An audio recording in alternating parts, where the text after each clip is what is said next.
Hello everyone. Welcome back to our channel, US Immigration News. What you need to know about TSA sharing passenger data with ICE in 2025. Please hit like and subscribe, and don't forget to push the notification bell for an upcoming video.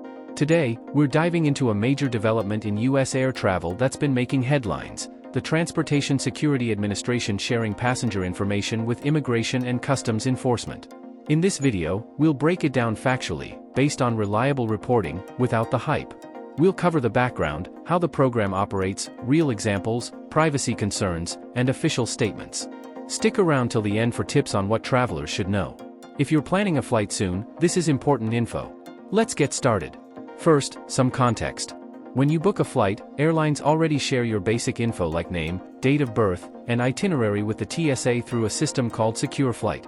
This has been in place since after September 11th to screen passengers against security watch lists, mainly for terrorism risks. It's not new, it's required for all domestic and international flights in the US. What changed recently?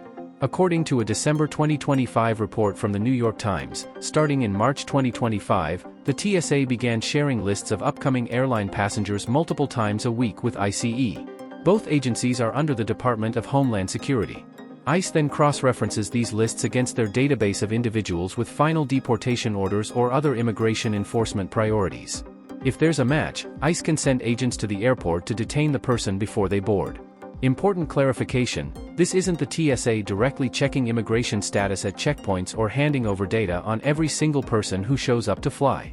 It's about advance passenger manifests, the booked flight lists being shared periodically. And it's targeted, only matches to ICE's deportation database trigger action. A DHS spokesperson described it as reversing previous policies, stating the goal is to ensure enforcement of immigration laws, particularly for those already ordered to leave the country. Section 2, How it works and real examples. Let's walk through how this reportedly operates. You book a ticket, domestic or international.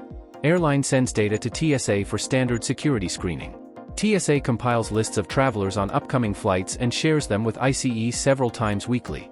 ICE checks for matches to people with deportation orders. If matched, agents may be dispatched to the airport for detention. A former ICE official mentioned that in their region, about 75% of flagged names from this program led to arrests. However, exact nationwide numbers of arrests or deportations from this specific program aren't publicly available yet. Critics worry this could affect people with pending immigration cases or even lead to errors, like mistaken identities. Supporters argue it's an efficient way to locate individuals who already have final removal orders, using existing data pipelines. Note, this applies to all flyers booking tickets, but enforcement focuses on immigration matches, not routine checks on US citizens or most legal residents. Section 3, Privacy, Impacts and Concerns. Now, the bigger questions: privacy and broader impacts. Privacy advocates point out that repurposing aviation security data for immigration enforcement is a significant expansion. Historically, TSA focused on threats to flights, not civil immigration matters. This raises questions about data use, potential for errors, and effects on communities. For everyday travelers, if you're a US citizen or have secure legal status, this shouldn't directly impact you. No immigration match means no action. But it could mean longer waits or heightened awareness at airports if operations increase. For immigrant communities, it may create uncertainty, especially for those with family members in mixed status situations. Some reports suggest it acts as a deterrent for unauthorized travel. Officials emphasize it's about enforcing existing laws on those with deportation orders. No evidence suggests widespread targeting of legal travelers. 4. What travelers should know and conclusion. So, what should you do? Always carry valid ID for flights. That's standard anyway. Stay informed, policies can evolve, so check official DHS or TSA sites. For general travel, nothing changes in your TSA screening process. This program highlights the intersection of security, data, and immigration policy in the US. It's complex, with valid arguments on enforcement and privacy. TSA is giving airline passenger data to ICE for deportation push, NYT. The Transportation Security Administration is giving US immigration officials the names of every airline traveler as part of the Trump administration's widespread deportation program, the New York Times reported Friday.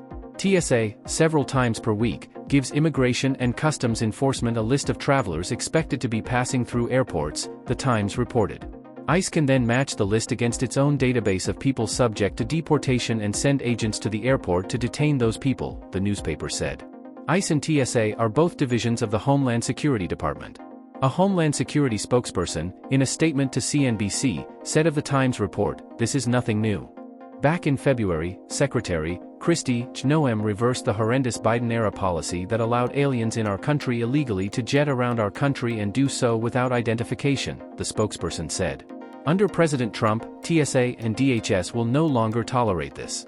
This administration is working diligently to ensure that aliens in our country illegally can no longer fly unless it is out of our country to self-deport. The Times said that it is not known how many people have been arrested as a result of TSA's information sharing. But the newspaper said it had obtained documents that indicate the program led to the November 20 arrest at Boston's Logan Airport of a college student, Eni Lucia Lopez Beloza, who was deported to Honduras 2 days later. Lopez had been on her way to visit her family in Texas for the Thanksgiving holiday. The Times previously reported that Lopez was brought to the United States from Honduras at age 7, and that her family said neither they nor she knew she was subject to a deportation order. That is all for today, in this video. What are your thoughts on this? Please let us know in the comments section below. Thanks for watching the entire video. Hopefully, the information is useful to you. See you later, in the next video.